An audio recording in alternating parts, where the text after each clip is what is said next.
the board approved to hire the consultants, WXY, to conduct the work. The consultants conducted outreach, survey went to the community. We have that survey data presented in the slides today. The superintendent sent scenarios to the board in the Friday letter on April 24th, I think it was, or 23rd. And then April 26th, the boundaries were published, and that night we had a community meeting. The BRAC committee did not review the scenarios. The school board did not have ample opportunity to provide input on the scenarios.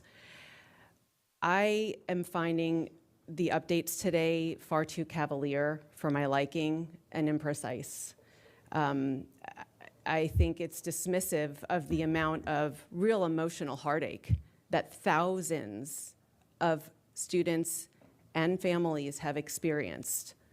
And I think that it's evidence of the failure of this to be rolled out in a positive way. When we did the comprehensive boundary review, one of the failed motions was that the superintendent conduct an evaluation and lessons learned. That was voted down by the board. Unfortunately, it doesn't seem like lessons were learned, because if last week we could have avoided putting out elementary school boundaries that today the superintendent said it seems we're not, and I will seek confirmation, all of this strife could have been avoided. And now all of the extra money we're apparently going to spend on a third review, which has yet to be identified in dollars. We don't know that number, and Mr. McElveen asked a budget question on how much the comprehensive boundary review was, and we did not get a fulsome response. We got the number of the contract, and then we were told something like 400 overtime hours were worked with no dollar price on that. So this is evidence of repeated, imprecise, and cavalier approaches to one of the most sacrosanct things that people decide on in this county: where to buy their homes, where to send their kids to school, where to invest in school.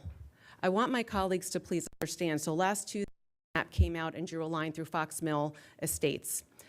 And not only was that a whammy, the double whammy was the community had no idea that elementary schools would be discussed. They had in good faith participated for months in these discussions. That Friday night, they had their amazing annual Matsuri event, their huge Japanese cultural program. And for me, it had a damper on it because people were so fraught. If we do not hold the superintendent accountable for how these processes roll out, we are not doing our jobs.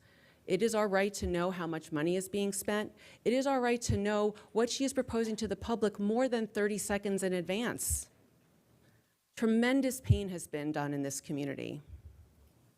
I have further questions, but I will wait for now because I'm still recovering from the emotion of it all.